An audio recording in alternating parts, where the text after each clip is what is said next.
Qu'est-ce que cette formation libérée dont certains entendent parler? Nous allons vous présenter les tenants et aboutissants de cette pratique qui est portée à l'heure actuelle par l'Église protestante unie du Marais et l'Église protestante unie de Belleville. Une vidéo libérée.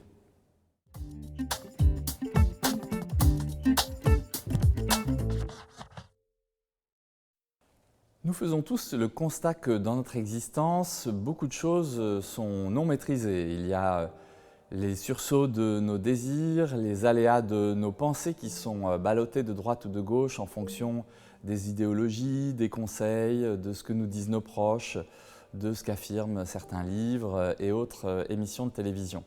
Bref, nous essayons de comprendre notre réalité et souvent il y a des formes de parasitage qui nous dépassent.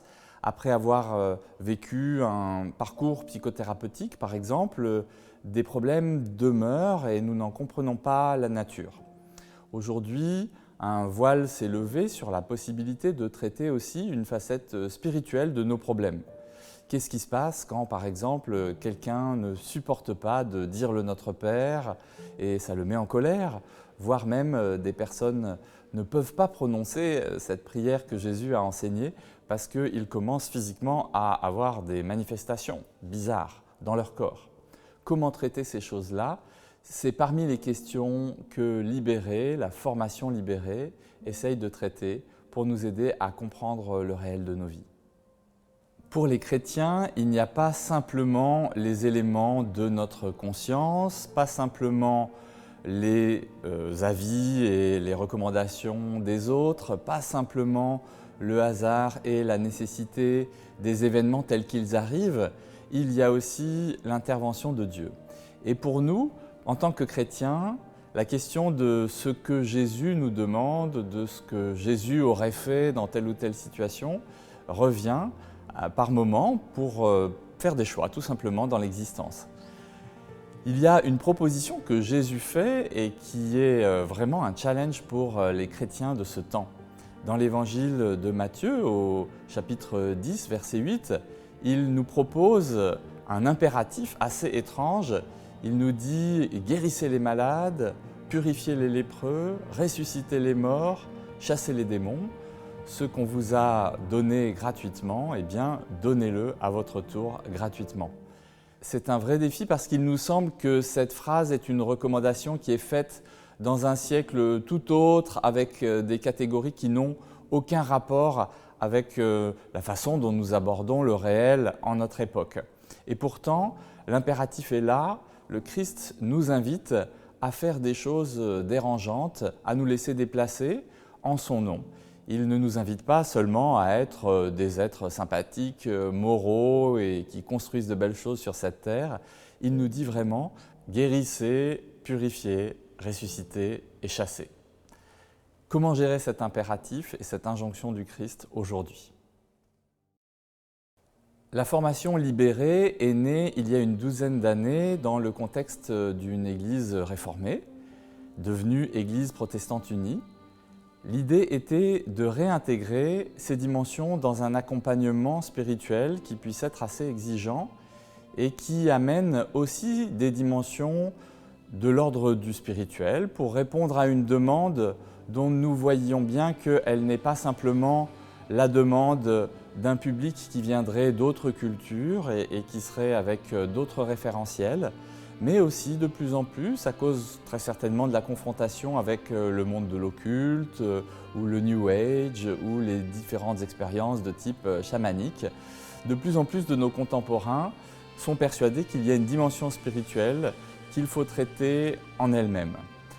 La réponse classique pour nous, c'était quand quelqu'un se croyait possédé ou s'imaginait être sous influence d'esprits mauvais, de le renvoyer vers des spécialistes et en particulier des psychiatres.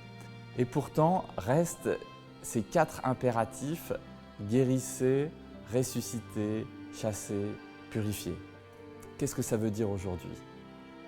Libéré a pour but de former des chrétiens contemporains en prenant en compte ces 4 demandes de Christ, mais évidemment dans le cadre culturel et les représentations qui sont les nôtres en Europe contemporaine. Avec les formations libérées, s'est mis en place un système d'accompagnement spirituel des membres de nos églises, basé sur une approche de type pastoral, cure d'âme, comme on l'a toujours faite dans l'Église réformée, mais peut-être différente en cela qu'elle met aussi en capacité des personnes qui ne sont pas pasteurs de devenir des accompagnants, qu'elle donne aussi un certain nombre de sécurité par le fait que quelqu'un soit accompagné par deux personnes et non une seule, et surtout que le cadre de cet accompagnement soit la paroisse. La personne accompagnée n'est pas accompagnée par un vis-à-vis qui deviendrait un père spirituel, un référent, voire un gourou.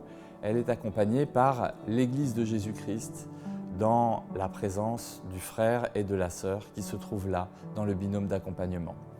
Plusieurs paroisses désormais, dans le monde réformé, mais aussi dans le monde évangélique et catholique, mettent en place ce type d'accompagnement en formant leurs membres à ces formations libérées 1, 2 et 3, les 3 volets d'une formation complète. Les bases de cette formation consistent à casser la séparation entre, d'un côté, un monde traditionnel, classique, intellectuel, qui aurait pour seule référence l'anthropologie de la fin du 19e et du 20e siècle, avec toutes les suites du freudisme et des philosophies contemporaines. Et puis de l'autre côté, des églises dites ethniques qui viendraient du Nigeria, des Antilles ou d'Asie et qui, elles, traiteraient toutes les questions par le seul prisme du spirituel et en particulier dans ce spirituel, la question de la délivrance et le fait d'expulser les démons.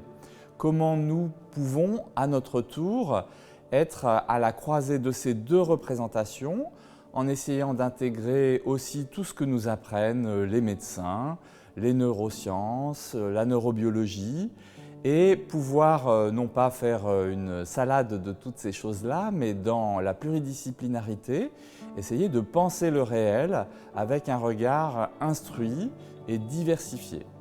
Nos églises protestantes unies sont souvent composées de personnes extrêmement diverses qui viennent de systèmes de référence tout aussi divers et donc prendre en compte la globalité de ces images et de ces représentations nous paraît essentiel pour respecter la diversité de nos communautés. Il s'agit donc de redémarrer une optique à l'ancienne au sens où elle est globale, elle est holistique, elle n'est pas comme ce qu'a amené l'hypermodernité, à savoir une approche où chaque problème est traité par un spécialiste différent. Quand les personnes viennent voir des églises, des pasteurs, elles souhaitent pouvoir aborder la globalité de leurs questionnements et pouvoir être entendues sur toutes les questions qui se posent pour elles. Alors, nous allons, par Libéré, former les personnes à avoir une approche qui intègre aussi bien des éléments de psychologie que de délivrance, que de base aussi, pourquoi pas, dans certains domaines de médecine, comme par exemple sur la question de la dépression, pour que tous ces accompagnants en paroisse fassent des choses dans la limite de leur champ de compétences, en sachant que pour certains domaines, ils auront besoin d'en faire référence à d'autres. Libéré est donc une formation qui, jusqu'à présent, a formé plus de 6000 personnes, un peu partout dans le monde, et nous espérons que nous pourrons continuer à équiper les églises locales pour pouvoir apporter un renouveau de l'accompagnement spirituel en église, un renouveau de la cure d'âme dans nos paroisses et surtout dans chacune de nos paroisses pour éviter les phénomènes d'expertise. Alors Libéré, vous le voyez sur le logo, comporte un point d'exclamation et il est à la forme infinitive, ce qui signifie que le but de tout cela, c'est d'agir, que notre action en Église soit conforme à notre prédication, au message que nous voulons porter, que nous puissions porter la bonne nouvelle d'un changement de vie qui est présence de Dieu au cœur de l'existence de nos contemporains, un impératif qui se donne à nous parce que Jésus-Christ nous l'a amené avec ces 4 impératifs: guérissez, ressuscitez, purifiez, chassez.